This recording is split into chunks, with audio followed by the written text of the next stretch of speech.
Thanks. Now we're following up on the 2 News Nevada Investigates story we first brought you yesterday. Demand for lithium is expected to exceed production by 2030 and heightening the need for the U.S. government and automakers to secure a domestic supply of critical battery materials. The Department of Energy has ordered a conditional loan of $700 million to the Rhyolite Ridge Lithium-Boron deposit in Esmeralda County. Josh Meny gave us a breakdown on the economic impact last night and now shows us what kind of local impact the project will have.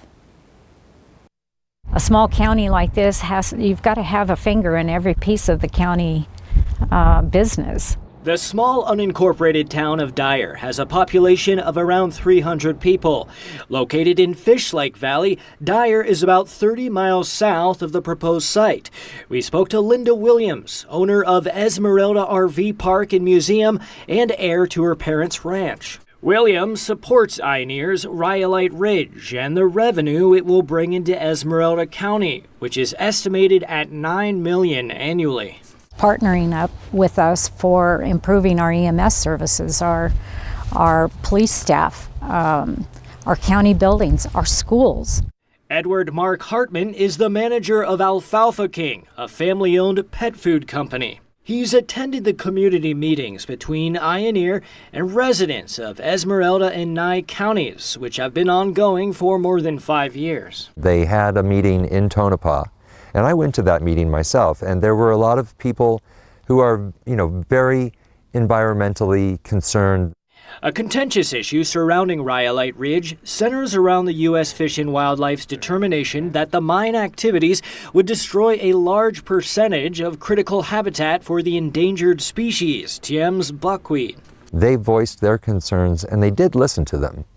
But I think the outcome of that was the realization that if there is an endangered species, you're better off having a corporation like Ioneer involved because you now have a responsible partner who's not just out to, take advantage, to strip mine, to do something horrible and then leave. Residents consistently report that Ioneer listens and is engaged.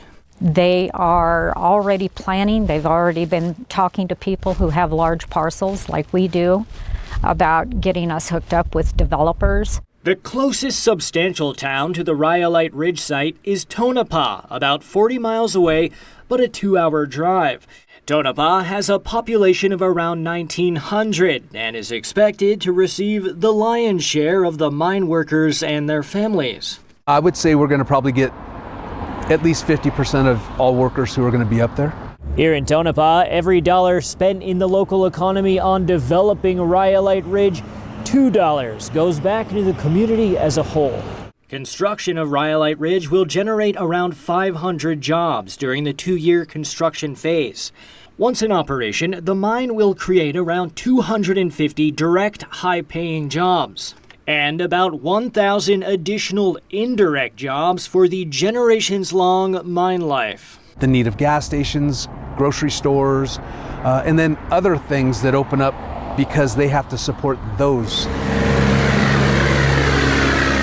But there are concerns. Tonopah has a housing shortage. We'll be able to handle them, but we'll be bursting at the seams. And again, once they come in, people will step up and start building mobile home parks or RV parks or apartment buildings. It's inevitable that people are entrepreneurs. Another major concern, Tonopah has a clinic, but they don't have a hospital. People are having to travel outside to Las Vegas, Bishop, Reno, Hawthorne. Westerland says U.S. Highway 6, running north and south of Tonopah, is dangerous, and there is no adequate medical facility to provide care to those in need before they are transported to a larger hospital. He's seen it take 2 hours for victims to get a care flight. We have the Northern Nye County Hospital District working on that problem right now, but we don't know how long that's going to take, and it's funding issues. So if we had a couple of mines come in, maybe they put money in the pot and we are able to get that taken care of. And residents tell us Ioneer President Bernard Rowe has had a presence in the local community since 2014. If you do that, you're going to survive.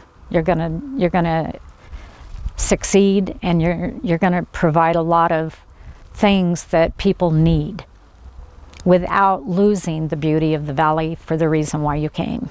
Covering 2 News Investigates, Josh Meny, 2 News Nevada. And as you heard from one of the residents, there is a significant amount of controversy surrounding how the Rhyolite Ridge mine would threaten the endangered Tiehm's buckwheat. The Center for Biological Diversity argues that the Rhyolite Ridge project not only threatens Tiehm's buckwheat, but that if the project should be approved, it threatens the integrity of the regulatory enforcement of the Endangered Species Act. And that's what we will be diving into tomorrow in part 3 of this investigative series.